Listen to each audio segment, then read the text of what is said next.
Good morning everyone. तो एक आज मैं नया आपके लिए लेसन लेकर आया हूँ, छोटा सा इंग्लिश ग्रामर से रिलेटेड है।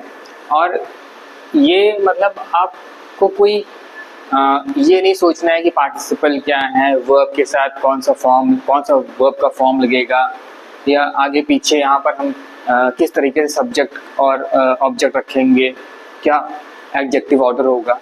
बस क्लियरली आप इसको समझिए, सुनिए और बोलिए, शुरू कर दीजिए बोलना। तो ये कुछ सेंटेंसेस हैं, मैंने कुछ सेंटेंसेस लिखे हैं। ये पहला है, तो आप इसको नोट डाउन कर लीजिए। ये है करेक्शंस। कुछ सेंटेंसेस हैं, या तो सारे गलत हैं या तो कुछ गलत है, ये आप ही डिसाइड करिए अभी। और मैं आपको अभी थोड़ी देर में इसको बारे में बताऊंगा कि कितना ये गलत था और कितना ये सही था। तो पहला सेंटेंस मुझे लगता है आपने ट्राई किया होगा। मैं एक बार रीड कर देता हूँ पहला सेंटेंस, फिर मैं आपको बताता हूँ इसके पीछे की पूरी कहानी। देखिए यहाँ पर लिविंग का मतलब क्या है, जीना, मतलब एक प्रोसेस चल रहा है, कंटिन्यूएशन चल रही है। तो वहाँ पर जो लिविंग का वर्ड है, ये साउंड ये करता है कि वहाँ पर रहते जा रहे हैं। तो हम ये तो नहीं बोलते ना हम रहते जा रहे हैं, हम तो बोलते हैं कि हम रह रहे हैं वहाँ पर। तो इसलिए इसमें I am living in France जो है, इसमें गलती ये लिविंग की है, क्योंकि I am living in France नहीं होता है, आई लिव इन फ्रांस होगा। तो हमारा गलती कहाँ पर है, ये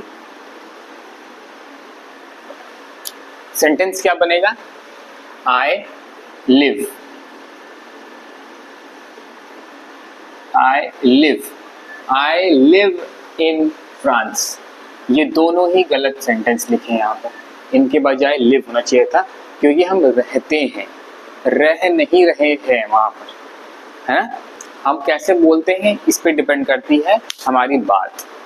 अगर आप अपने नॉर्मल लैंग्वेज में बोलेंगे, अपने नेटिव लैंग्वेज में इसको बोलना चाहेंगे इस बात को, तो आप ऐसे ही बोलेंगे जैसे मैंने अभी भी आपको हिंदी में बोला है कि मैं फ्रांस में रहता हूँ, यही आप बोलेंगे। इंग्लिश में लिखा था मैं फ्रांस में रहता जा रहा हूँ, है ना। तो वो डिफरेंस था यहाँ पर। उसके बाद आई एक प्रोनाउन है, आपको पता है आई, और जरूरी नहीं कि आई के साथ एक वर्ब जो है एम, ये आ ही आए। तो बहुत सारे लोग ये सोच रहे होंगे कि आई के साथ तो एम आएगा ही आएगा, नहीं, ऐसा नहीं है, ठीक है। आई के साथ एम जरूरी नहीं है। देखिए यहाँ नहीं आया, आई लिव आया सीधे, है ना। तो ये आपको देखना है कि जब हम अपने बारे में बात कर रहे होते हैं, बेसिकली कहीं जगह से रिलेटेड हो या किसी और चीज़ से रिलेटेड हो, है ना, डायरेक्ट, तो फिर हम वहाँ पर आई के साथ एम का इस्तेमाल नहीं करते हैं। और ये आपको प्रैक्टिस से ही समझ में आएगा चीज़ें, ठीक है।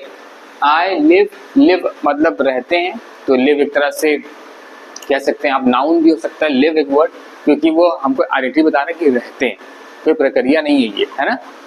उसके बाद आई लिव इन फ्रांस। अब फ्रांस तो बहुत बड़ा जगह है कि नहीं, बहुत बड़ा फ्रांस बहुत बड़ी जगह है। तो ये प्रेपोजिशन जो है ऑन, एट, इन में, तीन चीजों में इन आया है, क्योंकि फ्रांस एक कंट्री है ना। तो ये नाउन बन जाता है, प्रॉपर नाउन, ये एक प्रॉपर नाउन हो जाता है, क्योंकि ये पर्टिकुलर नाम है, दुनिया में एक ही नाम है एक ही कंट्री का, वो है फ्रांस, इसलिए प्रॉपर नाउन है। ये प्रेपोजिशन है इन इसलिए आ रहा है क्योंकि फ्रांस बहुत बड़ा है और इसके अंदर हम कहीं रहते हैं, तो इन वर्ड आ रहा है सीधे।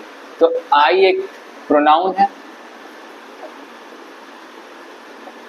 आई एक प्रोनाउन है, लिव एक नाउन मान लीजिए, ठीक है। आई लिव इन फ्रांस सही सेंटेंस होगा।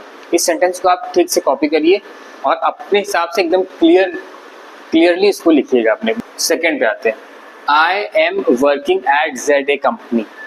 I am working at ZA company क्या रहा है, सेंटेंस कह रहा है कि मैं ZA नाम की कंपनी में काम करता हूँ, है ना।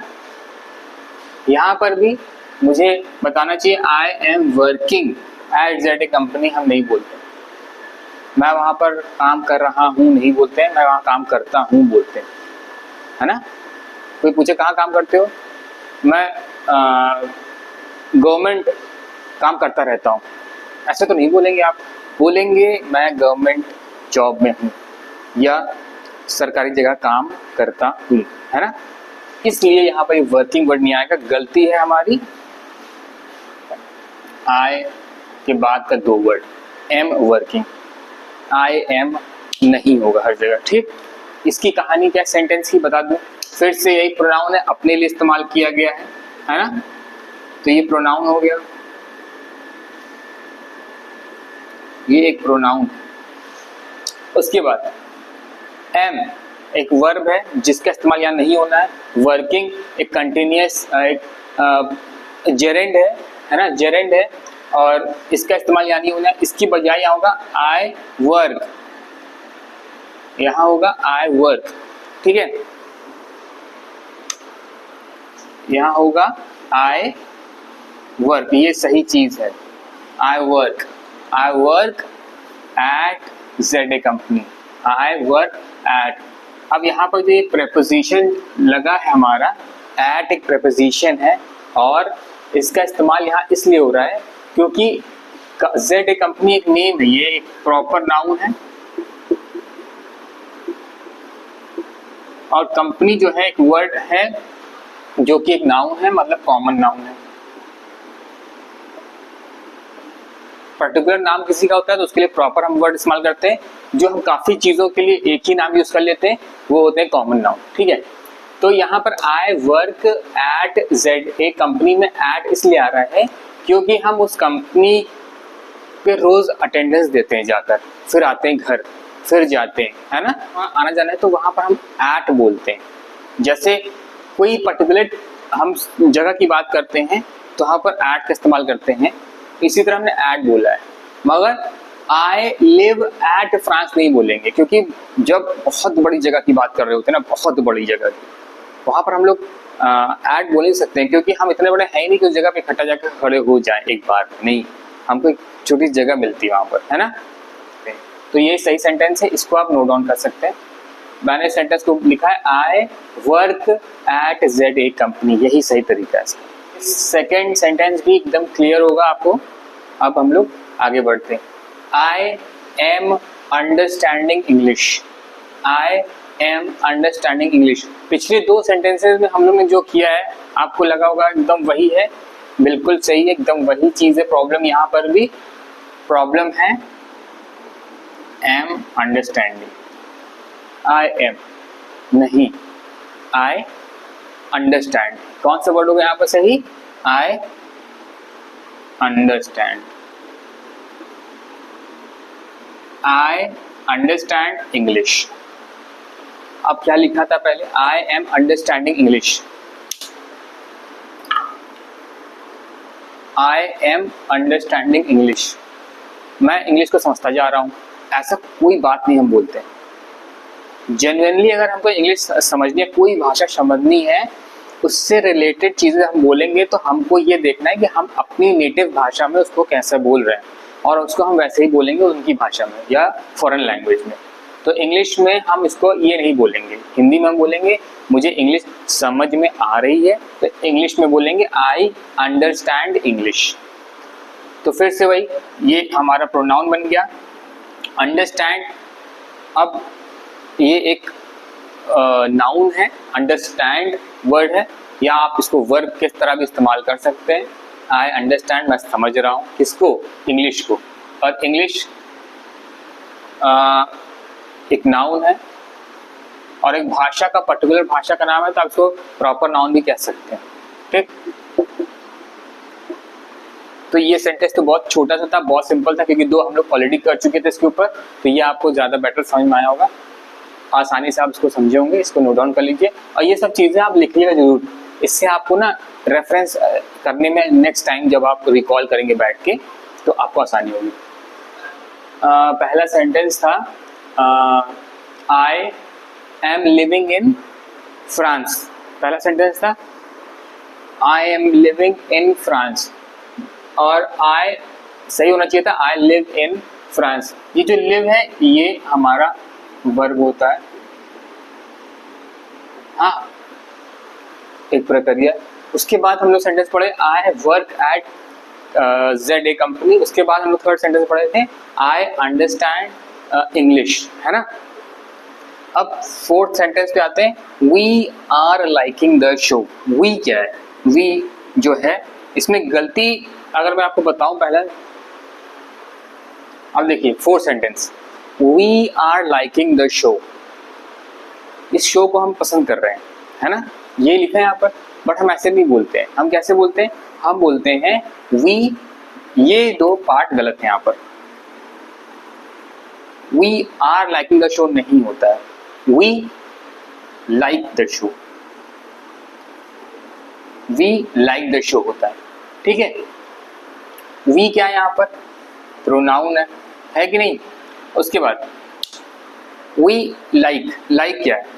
ये या तो वर्ब भी हो सकता है, रेगुलर वर्ब, है ना, ये रेगुलर वर्ब है। उसके बाद ये एडजेक्टिव भी होता है, इसको हम एडजेक्टिव की तरह भी यूज कर सकते हैं, ठीक। ये क्या है? हमारा आर्टिकल है। अच्छा, द का इस्तेमाल हमने क्यों किया यहाँ पर? अ शो क्यों नहीं लिखा यहाँ पर? वी लाइक द शो हमने क्यों लिखा है? वी लाइक द शो इसलिए लिखा है क्योंकि हम लोगों को जो शो पसंद आ रहा है वो ये शो है ना। दुनिया में बहुत सारे शोज होते हैं, हम हर जगह जाते हैं और हम हर शो को रिव्यू करते हैं अपने लाइफ में, खुद से, दोस्तों से बात करते हुए, फैमिली में बात करते हुए कि हमको वो शो अच्छा लगा, हमको वो शो अच्छा लगा। इस तरह हम ये बता रहे हैं कि वी लाइक द शो, जिस शो में हम लोग बैठे हैं, जो शो हम लोग सामने चल रहा है, वो शो को हम पसंद कर रहे हैं, तो वो शो स्पेशल बन गया है। तो जब कुछ स्पेशल बनता है ना हमारे लिए, भले वो बहुत कॉमन हो, और हमारे लिए अगर कुछ स्पेशल बनता है और हम उसके बारे में कुछ बता रहे होते हैं किसी और से, तो हम उसको स्पेशल बनाने के लिए उसके आगे एक आर्टिकल लगाते हैं, वो है आर्टिकल है द। और लगा देंगे तो कॉमन बन जाएगा, है ना। I am watching a show, मतलब मैं एक शो देख रहा हूँ, मगर हम उसके बारे में बात कर रहे हैं, हम बता रहे हैं कि बहुत अच्छा शो है, आपको भी देखना चाहिए, बहुत अच्छा शो है, पहली बार मैंने इससे देखा है। ऐसे शोज के लिए हम यहाँ आर्टिकल द इस्तेमाल करें। और शो क्या है? ये नाउन ले लीजिए, वर्ब भी काम करेगा, ठीक है। तो इस सेंटेंस को आप कॉपी कर लीजिए और डिटेल्स के साथ कॉपी करिएगा। ये प्रोनाउन है, ये दोनों वर्ड गलत हैं, इनके बारे में बात नहीं करेंगे, इसीलिए we like, like regular verb भी है, एडजेक्टिव भी है, फिर द एक आर्टिकल है। आर्टिकल का, द आर्टिकल का इस्तेमाल 3 जगह होता है सिर्फ, जब बहुत फेमस चीज़ कोई हो या फेमस व्यक्ति हो, फेमस नाम हो। द का इस्तेमाल तब होता है जो बहुत रेयर हो, एक हो पूरी धरती पे, दूसरा कुछ ना हो। द का इस्तेमाल अब तीसरी बार तब करते हैं जब कोई चीज़, कोई पर्टिकुलर चीज़ की बात करते हैं जो स्पेशल हो। अगर एक पेन भी आपको स्पेशल लगती है तो आप उसके सामने भी द का इस्तेमाल कर सकते हैं। मान लीजिए फॉर एग्जाम्पल, अगर आप कहीं गए और आपकी हैंकी खो गई थी और आप नेक्स्ट डे फिर उसको ढूंढते हुए गए, तो आप वहाँ पर the hankie, have you found the hankie, the handkerchiefs बोल सकते हैं। ओके, तो हम लोग ने 4 सेंटेंस किए, उनके बारे में डिटेल्स में बात करी है। और 5th है they are having a car, वो लोग के पास एक कार है, ये सेंटेंस लिखा है they are having a car. They मतलब मोर देन वन, आर हम मोर देन वन के साथ आर का इस्तेमाल करते हैं, इज का नहीं करते। हैविंग है उनके पास, हैविंग है ना, एक कार, एक कार है ना। सेंटेंस वही है, गलत है, हम ऐसा नहीं बोलते हैं, है ना। उसके they are having a car का मतलब ये है उनके पास रहती है कार, है ना, वो बात नहीं है, उनके पास रहती नहीं, उनके पास एक कार है। तो गड़बड़ क्या है यहाँ पर? आर हैविंग, ये गलत है यहाँ पर। बजाय क्या होना चाहिए था? दे हैव, बजाय इसके instead of this it should be have, they have a car. एकदम सही सेंटेंस है ये। क्या? ये देखिए, दे क्या है? हमारा प्रोनाउन है, ये प्रोनाउन है ये।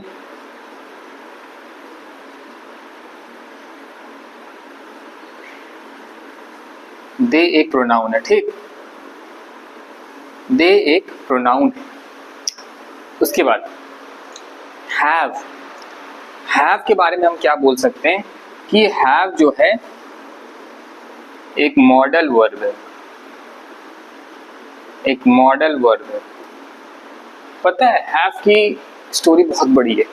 हैव का मतलब होता है कुछ होना, पोजेशन में, हमारे हाथ में, है ना, या फिर कुछ करना होगा तो भी हम हैव का इस्तेमाल करते हैं। जिससे कोई काम होगा, I have to do that work, तो हमें वो काम करना है, तो वहां पर भी हम हैव का इस्तेमाल करेंगे। एक वर्ब है, मॉडल वर्ब है, और हैव जो है ये वन या टू, कैसे आप जज करेंगे किसके साथ यूज करना है, क्योंकि हैज का एक ब्रदर भी है, उसका नाम है, हैव का ब्रदर है हैज, हैव हैज, है ना। तो आपको ये जज करना है कि यहाँ पर हैव आना था कि हैज आना था।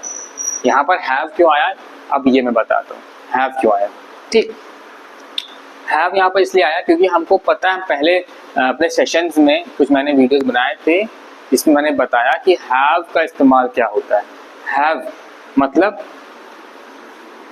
हैव हम तब इस्तेमाल करते हैं जब हम मोर देन वन, मतलब one plus, more than one चीजों, व्यक्तियों के बारे में बात कर रहे हो तो वहां पर हैव का इस्तेमाल करते हैं। ठीक है, हैज का इस्तेमाल कब करते हैं, जब हम पर्टिकुलरली वन की बात करें। इसीलिए हैज का जो इस्तेमाल होता है वो शी, ही, या कोई जानवर या कोई बात हो नॉर्मल, एक हो, तो उसके लिए हम इट हैज, ही हैज, है ना। तो इसके लिए हम हैज का इस्तेमाल करते हैं, मगर हैव का इस्तेमाल हम उन सभी चीज़ों के लिए करते हैं जो मोर देन वन हो। जैसे दे के साथ हैव का इस्तेमाल करना है, यू के साथ इस्तेमाल करना है। अब यू तो एक ही लग रहा होगा, हमने पहले भी डिस्कस किया इसके बारे में, यू तो एक लग रहा होगा, बट हम एक बार मैं रिकॉल करता हूँ आपके लिए कि यू का इस्तेमाल है, यू के साथ हैव क्यों आ रहा है। यू के साथ हैव इसलिए आ रहा है क्योंकि मैं बोल रहा हूँ यू, वन टू, तो वन प्लस वन हो गया, मतलब दो लोग आ गए कन्वर्सेशन में, बात में, तो हम उसका इस्तेमाल हैव करेंगे, वहाँ पर हैज नहीं करेंगे। ठीक है, तो यहाँ पर दे हैं, ढेर सारे हैं, इसलिए दे हैव। हैव के बारे में हम लोगों ने काफ़ी डिस्कशन कर लिया है। हैव और हैज का इस्तेमाल ऐसे ही होता है। ठीक है, हैव और हैज। उसके बाद दे हैव अ कार, तो यहाँ पर आर्टिकल ये इस्तेमाल किया गया है, आर्टिकल ए का इस्तेमाल किया गया है, और ए का इस्तेमाल हम तब करते हैं, ए और एन का इस्तेमाल हम तब करते हैं जब हमारा जो भी इसके बाद वाला वर्ड है वो साउंड कैसा करता हो। ए के आगे जो आएगा वो कॉन्सोनेंट साउंड करना चाहिए, वोवेल साउंड नहीं करना चाहिए, और सिंगुलर होना चाहिए, दो नहीं होना चाहिए, मोर देन वन नहीं होना चाहिए। तो अगर यहाँ पर एस लगा होता तो यहाँ पर ए और एन नहीं आता, है ना। यहाँ पर नो आर्टिकल होता, द भी नहीं आता, नो आर्टिकल हो जाता, बट अ है क्योंकि यहाँ पर कार है, एक है और कॉन्सोनेंट साउंड है, तो ये कार एक कॉमन नाउन है, क्योंकि कार बहुत सारी होती हैं, कारों के नाम अलग अलग होते हैं, मगर कार बहुत सारी होती है, तो वो एक कॉमन नाउन है। ये सेंटेंस भी मुझे लगता है क्लियर है, पूरा सेंटेंस मैंने तोड़ा है, और आप इसको लिखिए, ज़रूर लिखिए, अपने हैंडबुक में, नोटबुक में ज़रूर लिखिएगा, इसको प्रैक्टिस ज़रूर करिएगा, क्योंकि अगर आपको ये समझ आ गया है तो 15-20 दिन बाद अगर आपने दोबारा इस वीडियो के बारे में सोचा नहीं या दोबारा इसके ऊपर काम नहीं किया तो ये फिर से आप भूल जाएंगे, और 15-20 दिन में भूलेंगे। और अगर 2-3 महीने बाद कोई आपसे पूछता है तो आप सिर्फ यही बोल पाएंगे कि अरे ये मुझे पता है बट याद नहीं आ रहा है, मैं जानता हूँ उसके बारे में, सुना हूँ उसके बारे में, मैं पढ़ चुका हूँ, बट मुझे याद नहीं आ रहा है। इससे ऐसे सिचुएशन से दूर रहना है हमेशा आपको, तो आप इसको प्रैक्टिस करिएगा। लास्ट है, are you needing help, are you needing help, problem है,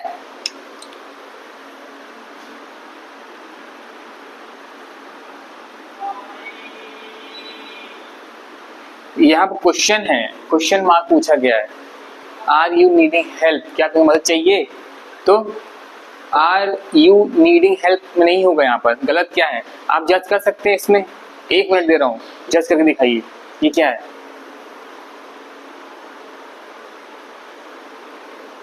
अब यहाँ पर अगर हम ये दोनों हटा देंगे तो आप कंफ्यूज हो जाएंगे, क्योंकि हम सारे सेंटेंसेस में पहले के 2 वर्ड्स हटाते चले गए।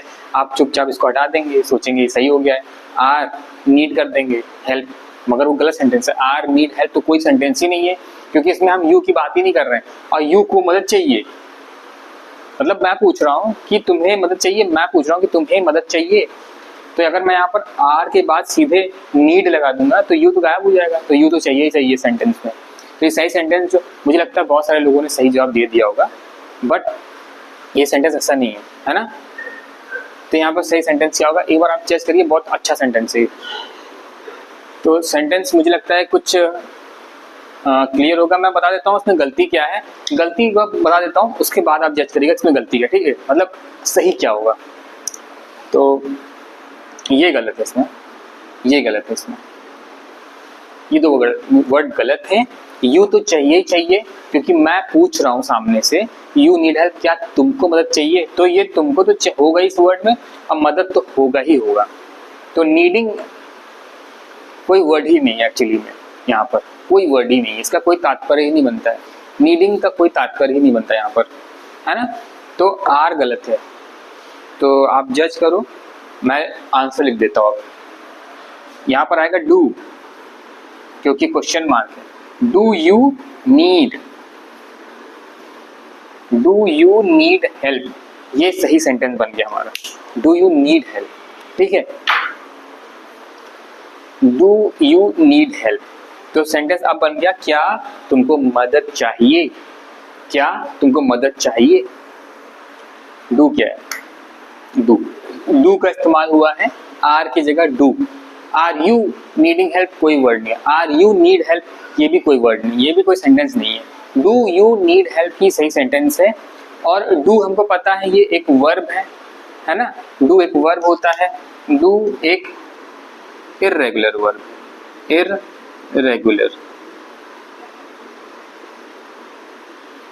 इर्रेगुलर वर्ब है डू। और डू जो है हम लोग एक लेसन लिए थे कुछ दिन पहले, मैंने उसको डाला भी यूट्यूब पे, आप देख सकते हैं, उसका है डज। डू का एक फॉर्म होता है डज, है ना।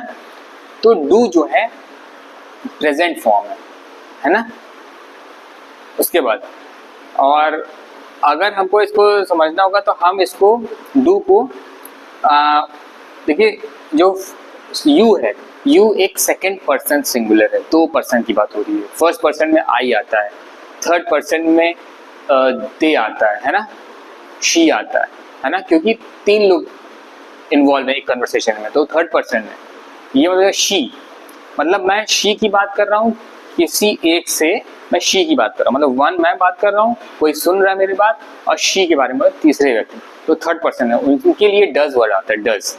और डज का इस्तेमाल थर्ड पर्सन सिंगुलर के लिए होता है। थर्ड पर्सन सिंगुलर ऐसे ही होते हैं, मतलब जैसे 3 लोग होते हैं एक कन्वर्सेशन में, भले वो लोग साथ ना खड़े हो मगर 3 लोग होते हैं, तो वहाँ डज आता है, डू का ही फॉर्म है वो। और डज थर्ड पर्सन के लिए ही इस्तेमाल किया जाता है, और डू सेकेंड पर्सन के लिए इस्तेमाल किया जाता है, और फर्स्ट पर्सन के लिए भी इस्तेमाल किया जाता है, जैसे आई डू, ये भी इस्तेमाल होता है, ठीक है। और डू और डज दोनों एक मतलब मिलते हैं दोनों वर्ड्स, डू से डज बनता है। और ये प्रेजेंट टेंस का वर्ड है, अभी का वर्ड है, जैसे कि हैव जो है, हैव और हैज, ये प्रेजेंट टेंस के सेंटेंस हैं। अगर हम पास्ट टेंस के लिए बात करना चाहेंगे तो इसी हैज और हैव को बदल के क्या कर सकते हैं हम, HAD, हैड लिख सकते हैं, ठीक है। तो डू यू मैंने बताया, do you second person singular के साथ इस्तेमाल होता है, तो डू यू नीड, नीड एक तरह का वर्ब है, मॉडल वर्ब है। उसके बाद सेमी मॉडल वर्ब है, डू यू नीड हेल्प, और मदद चाहिए, तो मदद हमारी एक तरह से कोई प्रक्रिया नहीं है, हम कन्वर्सेशन में इस वक्त पूछ रहे हैं हम, है ना। तो एक तरह से ये नाउन भी है और आप इसको वर्ब की तरह दोनों तरह इस्तेमाल कर सकते हैं, है ना, ठीक है। तो आपको याद रखना है कि ये जो हैज हैव है, इनका एक फॉर्म होता है पास्ट का, पास्ट का एक फॉर्म होता है, वो होता है हैड, ठीक है। और डू का एक फॉर्म होता है डज, ठीक। इसको मैं नहीं लिखूंगा तो आप कंफ्यूज हो सकते हैं, ठीक है। इसका सेंटेंस के बाद में तो डू का एक फॉर्म होता है डज, डू और डज। तो ये चीजें आपको याद रखनी है कुछ। इस सेंटेंस को भी आप क्लियरली नोट करिएगा, सही से। पहले ये सेंटेंस उतारिएगा, आर यू नीडिंग हेल्प, उसके नीचे लिखिएगा do you need help, do you need help. सही सेंटेंस बाद में उतारिएगा, गलत पहले उतारिएगा, ठीक। और इसको मैं समझाने के लिए ऐसे लिखा हूँ, आप ऐसे मत लिखिए, कंफ्यूज रहेंगे आप।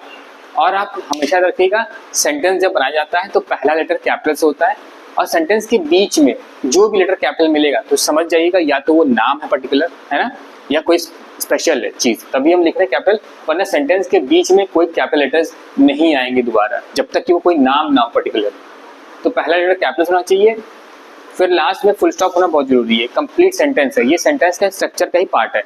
इसको बोलते हैं punctuation, comma, full stop, exclamation mark, question mark, ये होना बहुत जरूरी है। किसी सेंटेंस को हम पूरी तरह से अगर लिखना चाहते हैं ग्रामेटिकली सही सेंटेंस, तो ये सब होना बहुत जरूरी है। तो पहला वर्ड कैपिटल होना चाहिए, कोई वर्ड कैपिटल से नहीं होगा बीच में अगर कोई नाम ना हो, ठीक है। सारे स्मॉल होने चाहिए, लास्ट में फुल स्टॉप होना चाहिए। तो ये मैंने आपको सामने बहुत ही अच्छा तरीके से मैंने इसको, मुझे लगता है मैंने प्रेजेंट किया। आप इसको बखूबी पढ़िएगा। और इंटरेस्टिंग बात बताता हूँ, अगर आपको इसको याद रखना है तो इस सेंटेंस को कोशिश करिएगा कि अपने घर में जो बच्चे हैं या फिर कोई आपसे बहुत अच्छे से घुल मिलता है, जो आपकी बातों का मजाक ज़्यादा नहीं बनाता है, उनसे आप ना ये सेंटेंस रिपीट कर दीजिएगा और उनको बता दीजिएगा कि सही क्या था सेंटेंस। गलत सेंटेंस बोलिएगा फिर रिपीट कर दीजिएगा सही सेंटेंस क्या था। पता है उनको तो भले ही एक बार में भूल जाएंगे, मगर वो चीज़ आपको और बेटर याद हो जाएगी। तो ये काम आप कर सकते हैं इसको याद रखने के लिए, समझने के लिए, ताकि आप कभी इसको भूलें ना। तो आप पूरा नोट डाउन कर लीजिए इसको, करेक्शंस थे ये, और हम लोग इसी तरह और वीडियोस लाएंगे अभी आगे।